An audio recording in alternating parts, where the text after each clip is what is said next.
joining him. Warm welcome to the one and only Awad Oza sir.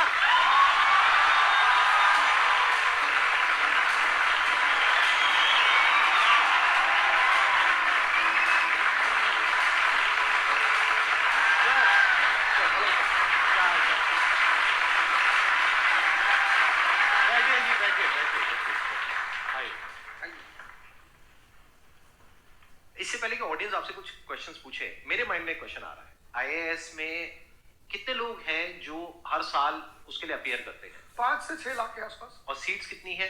1000 approximately. तो जिनका हो जाता है उनके बारे में तो सब बात करते हैं. जिनका नहीं होता है, जिन्होंने पूरी जान लगाई और जिनका नहीं हुआ, उनका क्या होता है? उनके रिश्तेदार उनकी चिंता करते हैं. वो फिर उनकी चिंता करते हैं. नहीं, मैं आ रहा हूं, मैं आपके क्वेश्चन पे आ रहा हूं. ये पॉइंट इंटरेस्टिंग है, मैं समझना चाहूंगा कैसे. मैं बताऊं. हाँ. मैं दोनों मुद्दों पे हम सब हारने से डरते हैं, और मजेदार बात है कि वो डर हमारी हार की वजह बनता है. 98% केसेस में हारने से क्यों डरते हैं? क्योंकि हम जानते हैं अगर हम हारेंगे तो वो जो पीछे 3 लोग बैठे हैं ना, रिश्तेदार, रिलेटिव्स और फ्रेंड, वो जीने नहीं देंगे. आप जब भी आईएएस की तैयारी करें, पहला अटेम्प्ट आपका सीरियस अटेम्प्ट होना चाहिए.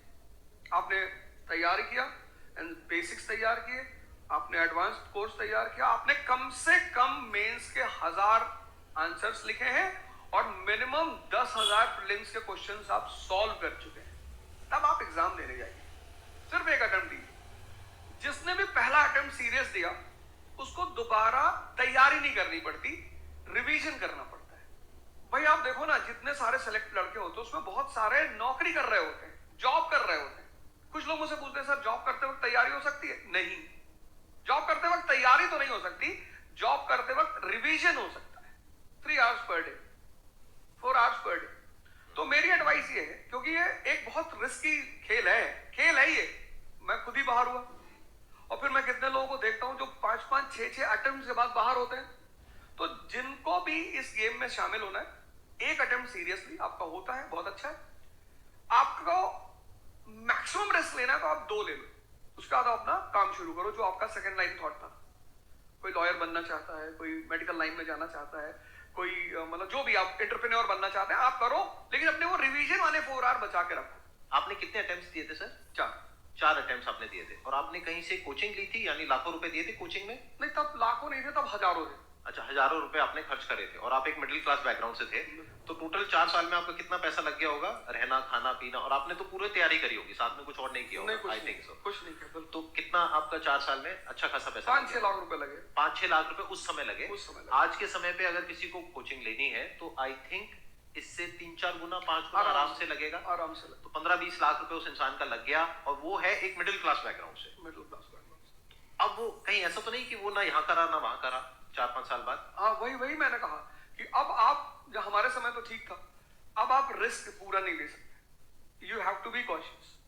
अब इनको कॉशियस होना पड़ेगा कि ठीक है, जैसे बड़े सारे लड़के क्या करते हैं, वो 1-2 अटेम्प्ट ऐसे ही देते हैं. अब तो इनके पास 6 अटेम्प्ट है. ओबीसी है तो और ज्यादा है, SC ST है तो और ज्यादा है. और मैं कहूंगा आप किसी भी कैटेगरी से आते हैं, आप 2 अटेम्प्ट से ज्यादा कभी मत मानिए.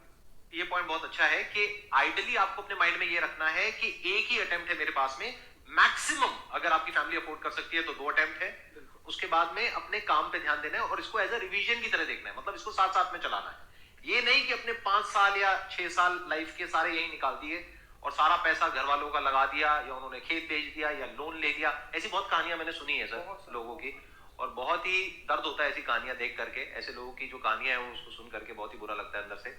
चलिए आगे बढ़ते हैं जी. Sir, I wanted to ask how to fight the basically fear that we feel. Like there are not many fears that we face, not only in studies, but in each aspect of life there is some kind of fear. How to fight that? How to come back? How to have that courage in life? Fear बड़ी प्यारी चीज है. हमने कुछ words को बड़ा negative बना लिया है. जैसे अब बच्चा है 2 साल का, उसको तो फियर होता नहीं, उसे कुछ पता नहीं. उसने कोबरा देखा, जाके पकड़ लिया. वो तो बाद में घर वालों ने देखा तो पता चला कि भाई यह कोबरा पकड़ के घूम रहा है. लेकिन हम बड़े हो गए ना, अब हम कोबरा देखेंगे तो वो हमारी बॉडी की जो मैकेनिज्म है वो हमें वार्न करेगी, अलर्ट करेगी. That is natural fear. वो अच्छी चीज है. जिस चीज की आप बात कर रहे हो वो फियर नहीं है, वो ओवर थिंकिंग है. आज का जो युवा है से परेशान नहीं है, वो ओवर थिंकिंग से परेशान है। अब ये ओवर थिंकिंग क्यों है, उस फैक्टर पे आते हैं। ओवर थिंकिंग की वजह क्या है? ओवर थिंकिंग की वजह ये है कि आज का समाज इतना एक्सपैंड कर चुका है। You are outside your house, तुमको तुम्हारी दोस्त मिल गई कि मैं कल लंदन से आई, क्या लाइफ है लंदन में यार, और मैं तो ये कर रही वो कर रही। आपको लगा हम पागल है यार, आईएएस की तैयारी कर रहे हैं। फिर शाम को किसी फ्रेंड का फोन आ गया कि मैं तो अब ऑस्ट्रेलिया जा रही हूं, मैं तो वहीं सेटल हो जाऊंगी। 90s में हमारे पास इतने स्कोप नहीं थे। हमारी जो लाइफ थी वहां ओवर थिंकिंग इसलिए नहीं थी, आपने भी सर देखा होगा, क्योंकि हमारे पास इतने स्कोप नहीं थे। आज तुम्हारी जनरेशन में यू हैव मल्टीपल फील्ड्स, मतलब इतने सारे फील्ड्स ओपन है। तो जब तुम घूम के चारों तरफ देखते हो और तुम देखते हो कि तुम्हारे ही साथ के लोग बड़ी सारी फील्ड में एक्सेल कर रहे हैं, काम कर रहे हैं, अर्न कर रहे हैं, तो तुम्हारा दिमाग भागना शुरू करता है।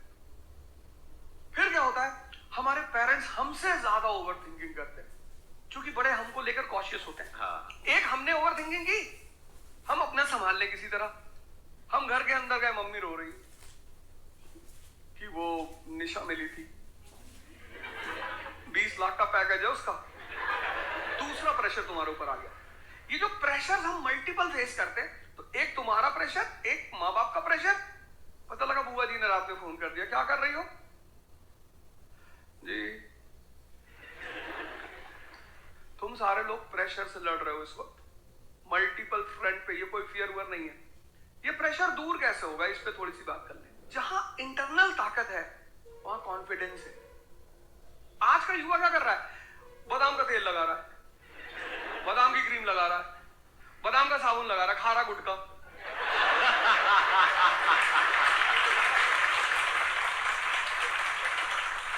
आप लोगों को चूंकि हर तरफ प्रेशर झेलना है, तो प्रेशर झेलने का सबसे अच्छा तरीका होता है इंटरनल पावर।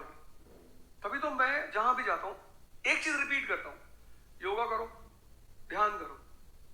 ध्यान करोगे मन ताकतवर हो जाएगा। सर, आपने जैसे कि अभी बोला कि मेंटल स्टेट के लिए एक्सरसाइज करो, योगा करो, तो पहले तो मैं फिजियोथेरेपिस्ट हूँ, ठीक है। मैं सुबह से मतलब योगा एक्सरसाइज है मेरा डेली रूटीन, करना भी और कराना भी। उसके बाद भी at the end of the day मैं डिप्रेस हो जाती हूँ। ये नहीं कि मन नहीं लगता, इस चीज में भी मन लगता है, फैमिली से भी पूरा मन लगता है, ठीक है। उसके बाद भी end of the day depress हो जाती हूँ। तो उसको डिप्रेशन कैसे कम करी जाए? हम किसके साथ रहते हैं वो बहुत इंपॉर्टेंट है। मेरे एक दोस्त मेरे साथ आ रहे थे आज से करीब 7-8 साल पहले, धौला कुआं से। रात का टाइम था और हम दोनों, मैं गाड़ी चला रहा था, हम इंडिया गेट के सामने से निकले, तो उन्होंने मुझसे कहा कि अब हम बुढ़े हो गए। मैंने गाड़ी रोकी, मैंने कहा उतरो। तो उन्होंने कहा कि क्या हुआ? मैंने कहा उतरो, तो उतरो जरा। उतर गए, दरवाजा बंद करो, चले गए। आज तक मैंने उनसे बात नहीं की। उनसे पूछते हैं आज, अब तो खैर बात ही नहीं होती, पर वो बहुत उन्होंने कोशिश की कि अब क्या हुआ, तुम दिन भर अपने आप को मोटिवेट करती हो, काम करती हो, जब तुम वापस घर में आती हो, अपने समाज में जाती हो, तो सब तुम्हारे मेंटल स्टेटस का थोड़ी है, और तुम्हारी सारी ऊर्जा को खींच लेते हैं। इसीलिए तो माँ बाप हमारी संगत पे बड़ा ध्यान देते हैं। तुम्हें लगता होगा कि माँ बाप कितने बदमाश है, माँ बाप भगवान है।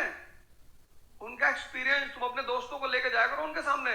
कोई अल्ट्रासाउंड क्या करेगा जितना माँ बाप करते हैं, कोई स्कैनर क्या करेगा, सही बात है, देख के कोई तो फोटो कैमरा क्या फोटो खींचेगी, देख के बता देते हैं। बहुत बहुत दुष्ट है ये, इसकी आंख के नीचे देखो यहाँ निशान है, बहुत दुष्ट है ये। और वो लॉजिक भी बड़ी अच्छी सी देते हैं, कोई कुछ भी देते हैं लेकिन बड़ा अच्छा सा लॉजिक देते हैं। तो ये हमारे साथ होता है, इसलिए हमें पहले गुरुकुल भेजा जाता था। और आज की हमारी सोसाइटी इसको सिर्फ नेगेटिव दिखाई पड़ रहा है। मैं अभी अब घर गया था, हमसे लोग कह रहे भैया 24 का चुनाव लड़ोगे? मैंने कहा यार पॉलिटिकल पार्टियां कह रही कि तुम सीधे प्रधानमंत्री बन जाओ।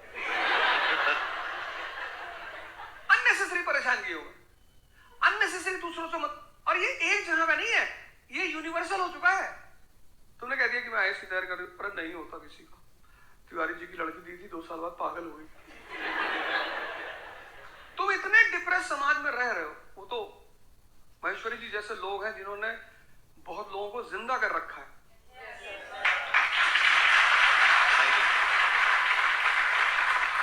जब आपको कोई सहारा नहीं होता, आपने टाइप किया संदीप महेश्वरी, एक वीडियो आ गया, आप रिलैक्स हो गए। जब आप इन्हें सुनते हो तो आपका टेम्परेचर हाई होता है। तो एक ही आदमी को आप सुनते हो ना जिससे टेम्परेचर हाई हो, हमको सुन लिया कुछ ज्यादा ही हाई हो गया। लेकिन 2 लोगों को छोड़ दो, 3 लोगों को छोड़ दो, 4 लोगों को, ऐसे 10-12 लोग हिंदुस्तान में है, पॉपुलेशन 1 बिलियन 50 करोड़। तो तुम 10 लोगों को सुनो और बाकी जो तुम्हारे साथ 500 जुड़े हैं वो तुम्हें तो नीचे ले जा रहे हैं। इससे बचो, अपनी सर्कल को थोड़ा सा रिजर्व करो। तुम किससे बात करते हो, कौन सा लिटरेचर पढ़ते हो, लिटरेचर पर ध्यान दो।